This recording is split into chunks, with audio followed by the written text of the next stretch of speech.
What's good, y'all? Welcome back to the Elements of Boxing. Y'all rocking with the host, King Sid. Today video, we're gonna be talking about Teofimo Lopez versus Stephen Claggett. You know it's going down Saturday, July 29th. So click the subscribe button, get the notifications, like, comment, subscribe, because we gonna live. It's just wrong. But listen, nonetheless, it started with the Teofimo Lopez versus Steve Claggett. Now, Teofimo Lopez been going on plenty of podcasts. And a lot of podcasts Teofimo Lopez been on, he been talking about Paul Stevenson need to stay in his weight, stay at 135, don't come up to 140. Devin Haney been following his career, fighting Cambosis, then fighting Lomachenko. And then he's talking about Tank Davis can't beat him. He just can't beat him at all. He's scared of him. Yo, let me know in the comments. Did y'all catch what I just said on any of the podcasts he been on? Let's address that first. Number one, you need to worry about Stephen Claggett, this guy right here. This guy right here, this is who you need to worry about. Let me tell you why. Stephen Claggett, even though he's, what is he? 38 wins, 26 knockouts, 7 losses. And he got knocked out one time. His resume is crazy. His resume is crazy. I'm not gonna lie. His resume is crazy compared to Teofimo Lopez. But he got 20 wins, 13 knockouts, 1 loss by Cambosis. Right? So Teofimo Lopez still need to worry about Stephen Claggett because he's not a pushover, man. He has 38 fights, so you know he's a veteran. He has not the IQ in the ring,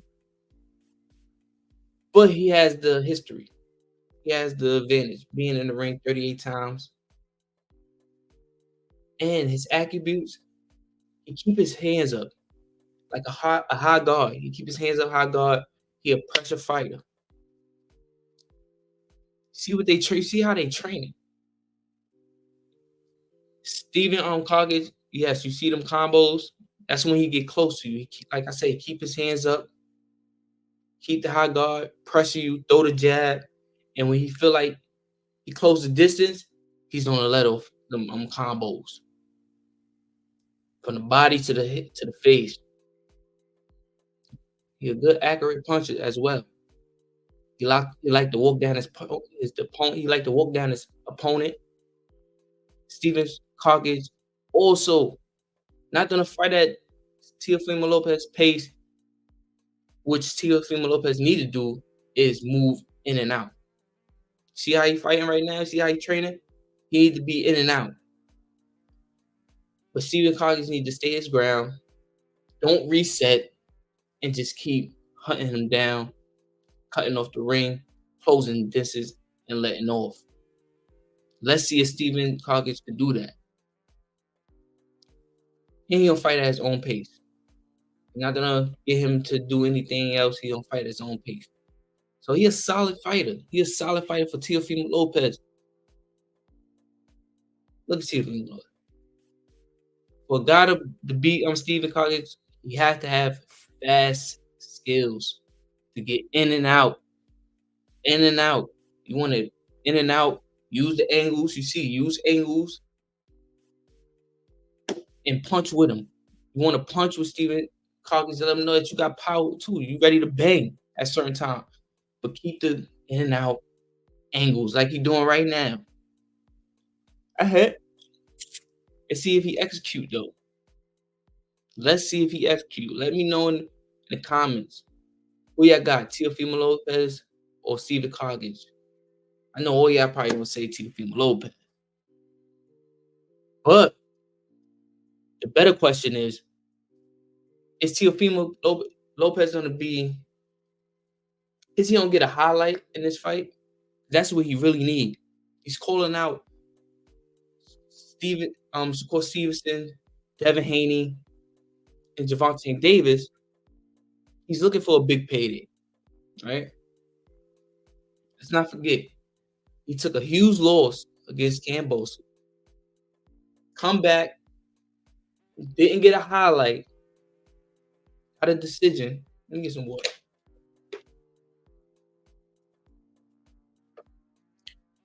He got a highlight with Lomachenko. No, he didn't get a highlight with Lomachenko. He got a decision, close decision with Lomachenko. So his career been going down from there. No highlights from. He ain't packing the stadiums no more, man. The boxing arenas. Because before he fought Cambosa, Teofimo Lopez was that guy. Teofimo Lopez was that guy. Slight win with Lomachenko, but we know Lomachenko is a legend in this sport, so we took our hat off.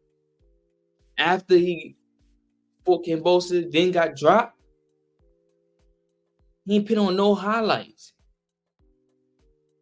He used to be the backflip king, the Fortnite king in the ring. That's done with. Now you got Gervonta Davis doing backflips in the ring now. Teofimo Lopez, you need to come back. We need to see a highlight on Stephen Claggett. For real. I got Teofimo Lopez, man. I have Teofimo Lopez. Told you what he need to do. Use them angles, in and out. Punch with him. Let him know you need a highlight. You came in here to get a highlight. And that's gonna put you in the lights of maybe fighting Devin Haney next. Maybe you can fight Devin Haney next. 140, that'd be perfect. Gervonta Davis, don't worry about Gervonta Davis. You at 140. Worry about Richardson Hitchman. Worry about Hitchison. Worry about Devin Haney. Worry about them guys. And then you keep bringing out Crawford name like Teofimo Lopez. Let me know in the chat. Teofimo Lopez be seeming like he need a payday. He calling out only big names. Terrence Crawford. Brother, go up to 140 after you fight Devin Haney. Go up and fight Jerron Boots Ennis at 140. That gives you some odds. Be willing to fight Jerron Boots Ennis. Stop calling out people. Shakur Stevenson, he's at 135. Tank Davis, he at 135. Devin Haney, you can call out Devin Haney. But Devin Haney beat Cambosa twice. Even if you talking about he's following your career, he beat him twice, and he beat Lomachenko.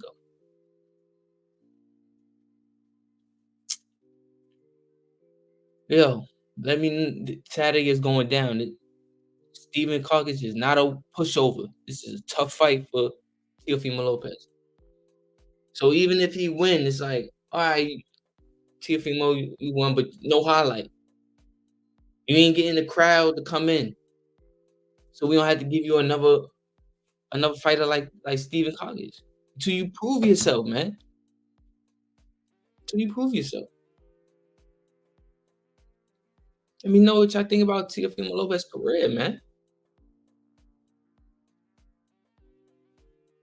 But let's get to the quick hits.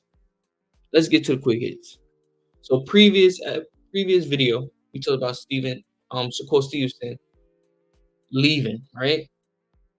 Supposed to be getting up out of there July 6th. And he's thinking about going, he's leaving Bob Arum. So he's thinking about going to Eddie Hearn's matchroom.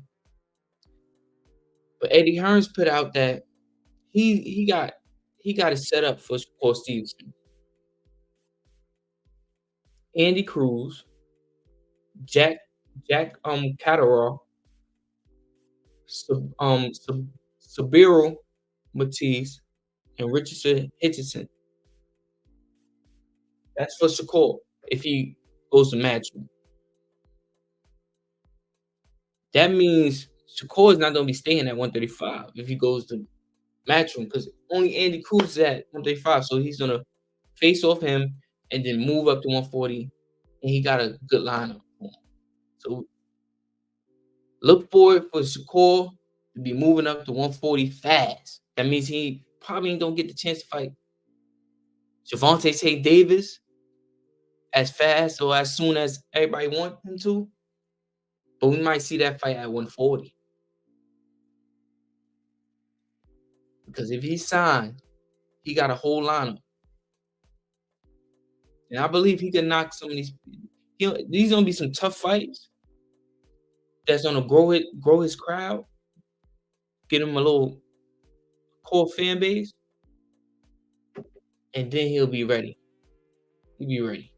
He'll definitely, he'll definitely be a star at 140. Now, Devin Haney and Ryan Garcia, like I told y'all, Devin Haney got his loss removed, and Ryan Garcia got a year suspension. But one thing about that is, this is an update. One thing about it, Ryan Garcia did thank Eddie Hearns and YouTube, the Zone, that they did not delete the files. They didn't delete the files. So, yeah, man, it's no loss. But when you go back in history and you look up on YouTube or you watching the Zone, you don't see Ryan Hand get raised. You don't see Devin Haney get dropped. Let me know how that's gonna play out in the Hall of Fame. Let me know how Devin Haney career is gonna play out in the Hall of Fame. That's all I have for y'all. Appreciate y'all for joining me. Make sure y'all like up, subscribe. And Saturday we going live.